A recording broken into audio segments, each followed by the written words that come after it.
Hello friends, and welcome back to my channel. Today I'm going to talk about how you can easily unplug your vacuum. If you have a vacuum that doesn't suck, I'm going to show you how to unclog it. Alright, so my vacuum is a Bissell Power Force Helix. I don't know. It was like 50 bucks at Walmart, I think, or 45. Mine quit working completely. And so we just got this. The little canister just comes off and you empty it. There's no bags. And I really like it. It does a really good job. So I don't know if you can see through this little plastic here, but that bar is covered in hair. So I'm going to show you how to, in my opinion, easily get all that off, and then your vacuum will suck again. So the first thing you're going to do is you're going to turn the vacuum over and then release the foot pedal so it can lay flat this direction. And you're going to want to have a screwdriver.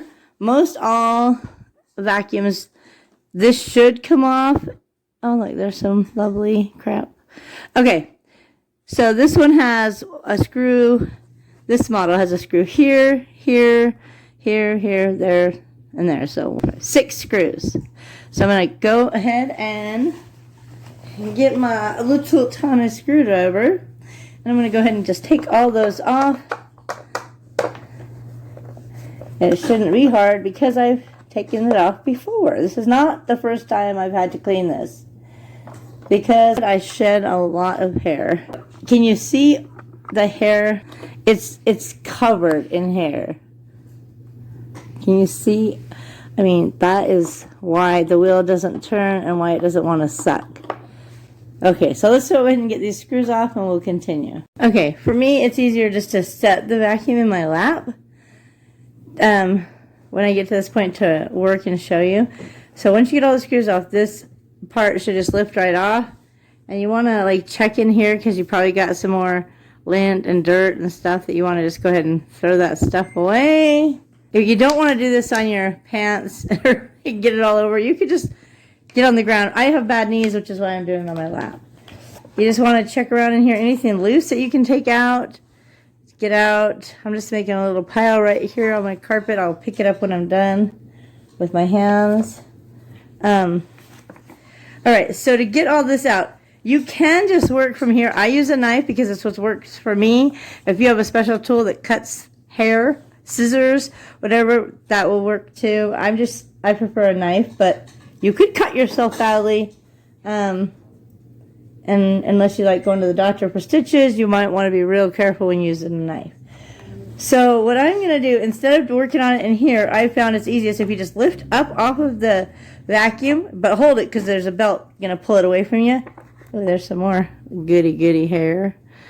And then I just take the belt off of it, and I can just go ahead and set the vacuum down, and then just work with just the bar, which is, as you can see, covered in hair. Alright, so one of the reasons it won't suck is if you get too much hair in here, it can't really turn, especially if it's up here in the edges, you know, in the corner parts.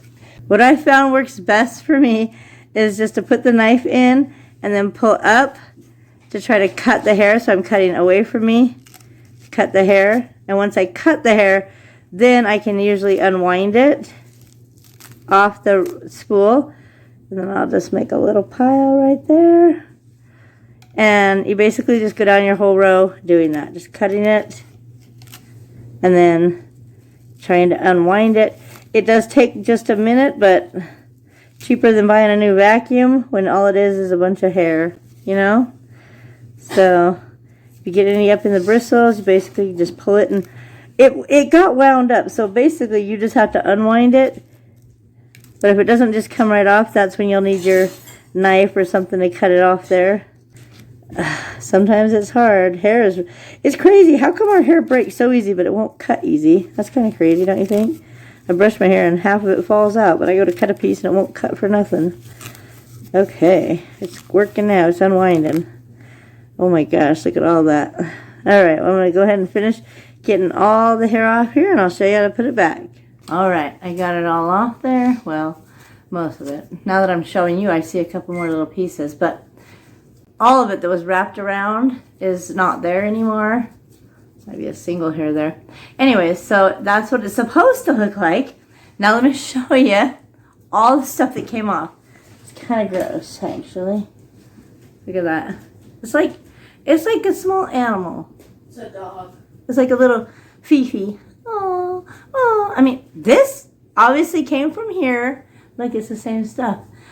But it was all over the carpet, and the vacuum sucks it up and wraps it around, and then the wheel doesn't turn. You don't get as good a suction. So yeah, that's one way that will help your vacuum run better if you get that off there.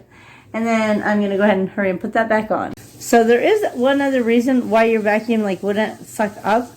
And then that's if the hose part is clogged. You know, the part that sucks up here. But I can tell that mine is not clogged by looking. But if it was clogged, you open the hose part down there and you drop something like this through it, about the width of the hose, and just shake it all the way through, and it'll push any lint or anything that might have built up in there right out. So you want to make sure the belt is hooked under that metal part right there. And then you're going to pull it tight and put it around your roller bar. And then on the ends of these, they have like a square shape, like a whatever shape this is, whatever you want to call it.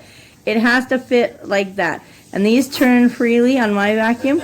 So I'm just going to line it up with the end of the vacuum holder. That's where it has to slide in. So that end has to line up on both sides, and then it slides right in. It really isn't hard. It's more hard trying to explain it. Okay, so now it's in. And it should turn freely without getting caught or the hair. Looks beautiful. All right, and then we're just going to put the cover back on. It does have like a hook here, so you want to make sure you get that hooked in there. And then it snaps back on. And then you just add your screws to hold it in place. So go ahead and get all these screws back on, and then we'll test her out. Well, just from here, it looks a ton better. Like, it's so much cleaner, no hair. Now let's see how much better it vacuums. Well, it looks to be sucking up pretty well. We'll see how much is in the bucket. Oh my gosh. So, that's crazy.